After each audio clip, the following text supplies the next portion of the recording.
Yo, what's up guys, it's Talo here, and I am so excited to bring this video. As you guys might have seen, Faceit announced that they're going to be bringing back cash for the next season. What better time for me to introduce how to play cash and the proper way to do it. Cash is one of those maps where a lot of players think they understand it because the layout looks pretty simple, but high level cash is not simple at all. A map where one lost duel in mid can break the whole round, one mistimed rotation can lose a site instantly, or even one player controlling the right lane can freeze the entire defense.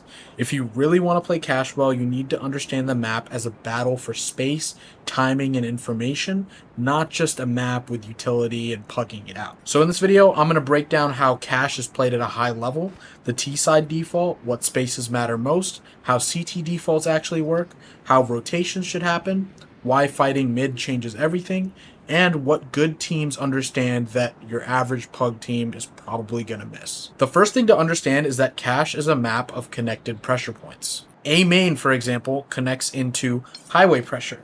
Mid connects into both vents and highway. And having B main pressure pulls rotates and resources away from A. If CTs lose mid too easily, both sites become much harder to hold. It puts a lot of pressure on the CTs. That's why cash punishes lazy teams so hard. If your spacing is bad, or your utility is mistimed, or if the CT side doesn't communicate rotations properly, the map falls apart incredibly fast. At a macro level, cash is slightly T-leaning historically, which lines up with how much leverage the T-sides gain once they establish early mid control or different lanes, but the map is also very momentum-based. The first kill massively swings round win probability for both sides. On cash, your default is not filler before the execute. Your default is the actual round. A strong cash default usually has one player controlling or threatening A main, one contesting or watching B halls or having B main presence, two people usually involved in the mid fight, and then one sort of flex player who can help where is needed or is according to the strat called or the goal in mind for the team.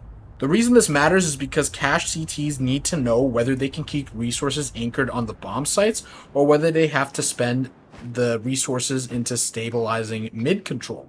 If your default makes CTs uncomfortable in more than one area, you create mistakes in their rotations, and that's how your T side is successful on cash. Let's start with A main. A lot of average teams treat A main like a waiting broom. High level teams treat A main like a lever. If you own A main properly, you force the A site defenders into uncomfortable choices. The A anchor and the highway player can't just stand wherever they want. They have to respect the possibility of a pop. You can kind of think of it like Banana on Inferno. A lurk through smoke, a late split from highway if you have mid control, or even a delayed execute or pop is something that they will constantly be worried about as long as pressure is maintained. But the important part is this: A main control is most valuable when you don't instantly use it. That's one of the biggest differences between lower level and higher level cash. Lower level teams take A main and immediately feel like they have to pop A. Good teams will take A main and just leave the threat here, punishing any info plays or just holding and maintaining pressure, maybe popping a little bit of utility here and there. Now the A defenders have to keep respecting it while the rest of the map becomes more fragile and your teammates do their thing. Now, mid control on cash is not optional if you're playing at a higher level. It is the thing that turns the map from two separate sites into one connected round. Just look at how powerful mid control can be. You have the ability to split A through highway. You have the ability to pressure B through vents. You have the ability to force CTs to commit extra resources because they're going to smoke off your main. They might try to fight vent. They might try to fight white box. And they're going to have rotates pulled off of A to try and fight highway. Maybe they'll have their B player rotate off to try and help their mid player, especially if they get picked off. This mid presence gives you the ability to punish rotates and to threaten both the bomb sites later in the round. This is also backed up by data in cash during the Go era. Opening kills swing rounds extremely hard, which is exactly why the mid fight matters so much. Mid is where teams frequently create those openers and destabilize the defense. Keep in mind, fighting for mid does not always mean hard committing into Z every round. Sometimes fighting for mid means contesting white box and denying the CT info, breaking the Z setup, using boost to threaten them or even threaten any repeaks. If you're just holding from boost here, you can just stay here and punish any reclears into mid. It also helps to force the CT mid player off of these powerful angles like on white box or on Z. A good cash T default wants one of 3 outcomes.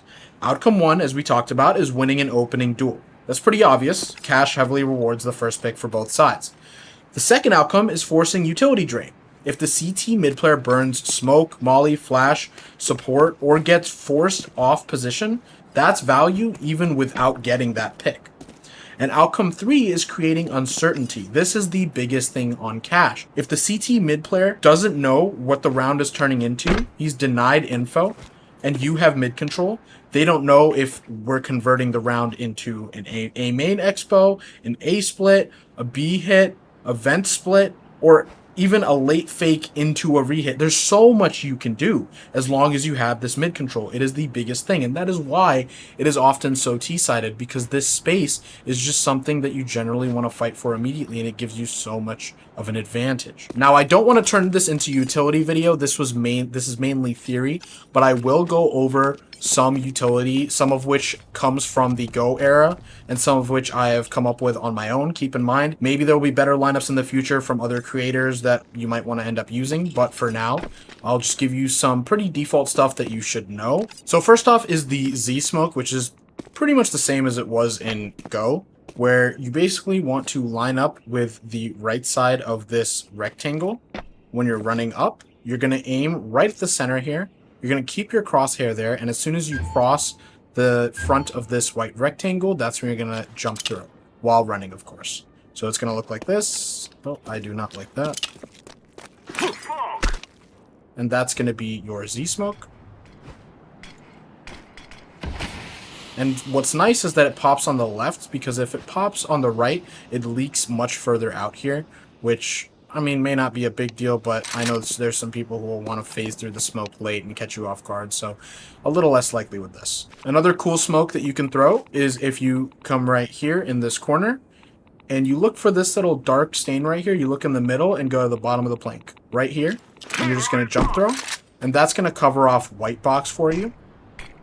It's going to land right up here and bloom like that, and so it completely cuts off the vision of the white box player, as you can see. Of course, there's the classic from Go, the crisscross smokes to try and get into vent control early, or even just close mid control, where you just go on the right here. You aim kind of like to the left of the middle, if that makes sense. So like right here of this square, and you just left click throw, and then you do the same thing mirrored on the other side, left click throw. You used to do it with 2 people, but now that you can have grenades dropped, you can do it solo, and that'll be crisscross smokes, so you can easily get up to vent here, maybe fight white box, whatever. What's nice is this is no longer an accessible window, so you don't have to worry about it. It's mostly just for nades, it looks like. And the last thing I'll show you for mid that can be pretty useful is if you are wanting to get into vent and you want to clear under vent, you can kind of get up here until this line is in the middle, sort of, for you.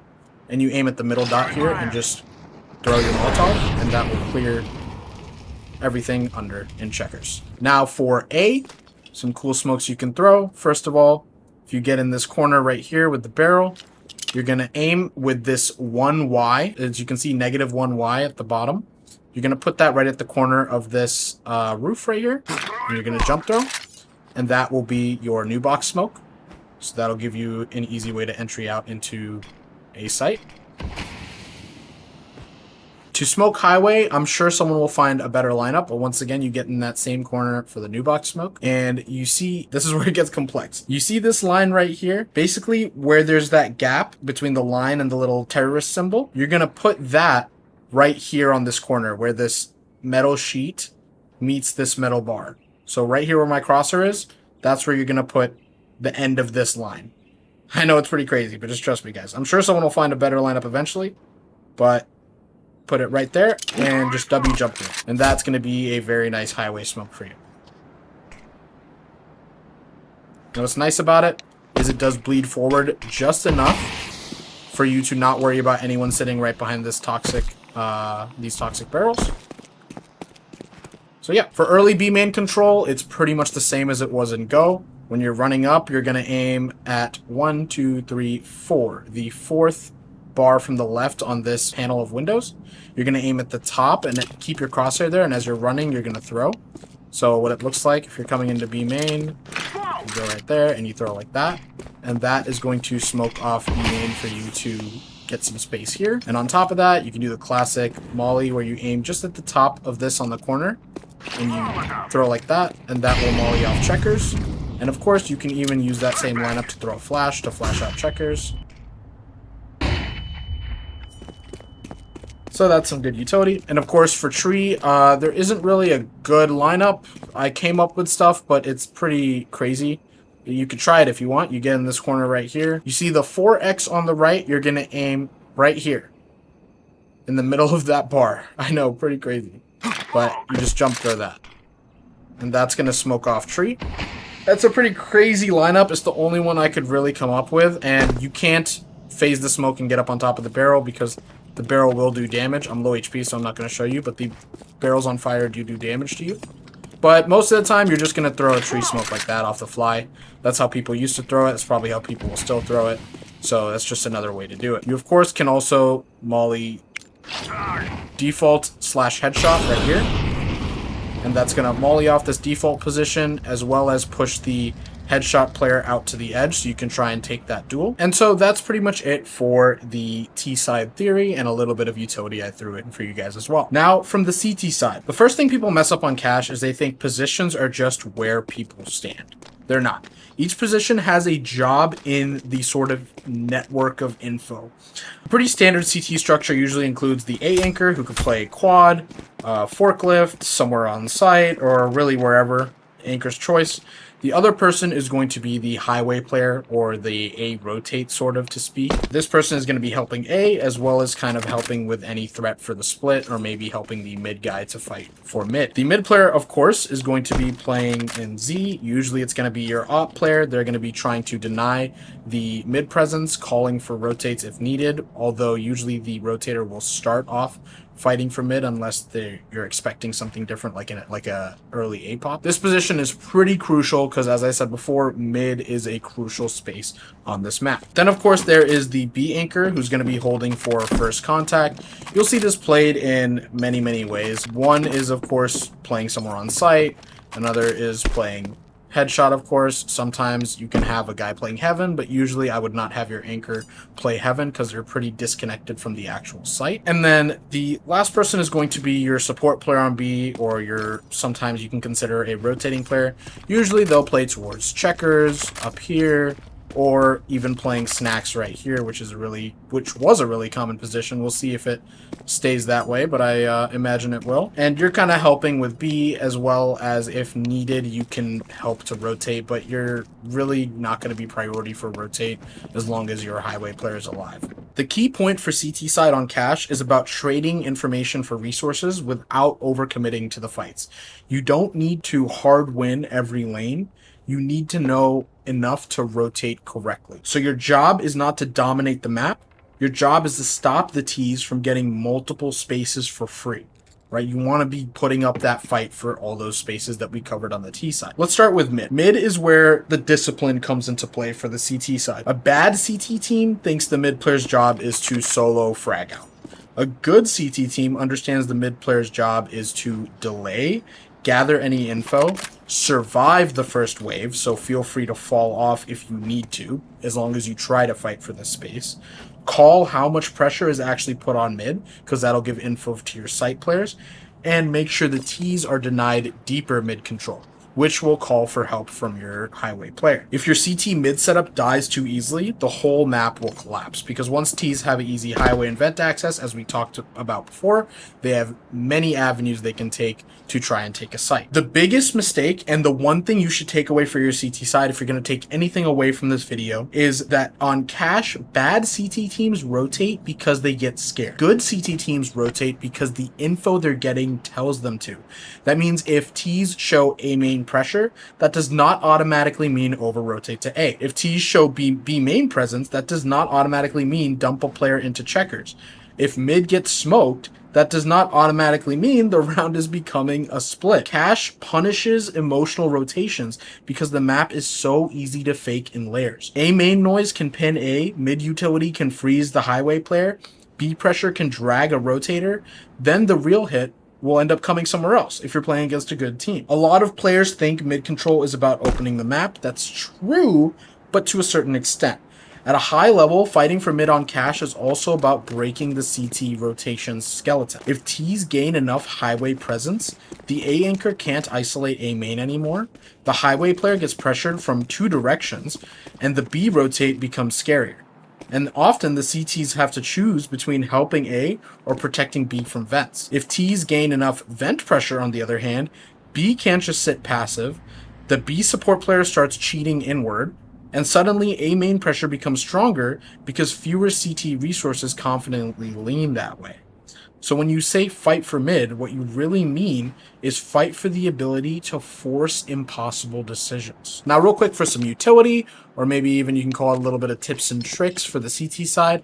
First of all, your A main smoke stays kind of the same. You go up to this wheel of the truck and you just throw at the top of this sickle. That's going to be your A main smoke. What's nice is that it cheats inward as well, which means you can play off of it if you want to. Like that. There's no longer a super high boost to get up on, but there is just this one. So you can play on this. Honestly, I don't think I'd really recommend it. Another thing to take note of, actually, is that this is no longer wallbangable. I'm sure you guys remember back in the day, this squeaky wallbang was crazy. Everyone would try to go for it. Whenever someone hit it, people would go crazy. They'd say vac in the chat, you know, but no, it's not possible anymore, even with an op. So that's one thing to keep in mind. Squeaky might actually be safer to use as a route. For mid, most of the time you will beat the timing, so you can just throw a smoke like that and then go back into cover, re-peek after the pop. But if you're scared or you're late or something, you can throw a smoke that's not as nice because it peeks out, but you run up, you aim at the top of this little pipe looking thing, and as you're running, you just kind of throw. And that's another way to throw a smoke, but as you can see, it does come out a little bit more than that. So that's the only thing to keep in mind, but most of the time you should beat them on the timing. As a B player, the first thing you're going to want to throw is that denial smoke into B main. So that's going to be, as you're running up, you're going to aim sort of in the middle of this bar at the bottom, and you're just going to run and let go, throw off of this wall. It's going to bank in there. So full speed, you'll see it looks like this. And that's a good way to deny the T's any space here, and it lets you fight for this space and put more pressure onto B main. Lets you play a little bit more forward. Now keep in mind, you don't always have to capitalize on this space. Just that smoke puts that pressure and makes them think twice before either pushing through or having to re-clear all of it. A nice flash you can also throw to pop your teammate into B main to go for a peek is if you go right up in this corner and you look at this bar right here and go to the top of this pipe and just left click throw a flash. That will pop right there. Boom, full blind. So if you want the real high level lesson of cash, it's this. The map is not about rushing sites. It's not even really about executes. It's about creating pressure in enough connected areas that the CTs can't tell what matters most or what space you're ending on. That's why A main matters, that's why mid matters, that's why rotation discipline matters, and that's why the teams that really understand cash make the map look easy while everyone else makes it look random. High-level cash is not random at all. It's one long argument over space and information, and the team that controls the argument usually controls the round. So that was just some higher-level map theory for you guys to take away, maybe incorporate into your pugs if you've got a nice 5-stack that you can coordinate with, or even into your ESEA League teams, and just some basic utility as well for you guys to take away from this video. So I hope you guys enjoyed. Looking forward to the new season on Face It, and good luck, guys.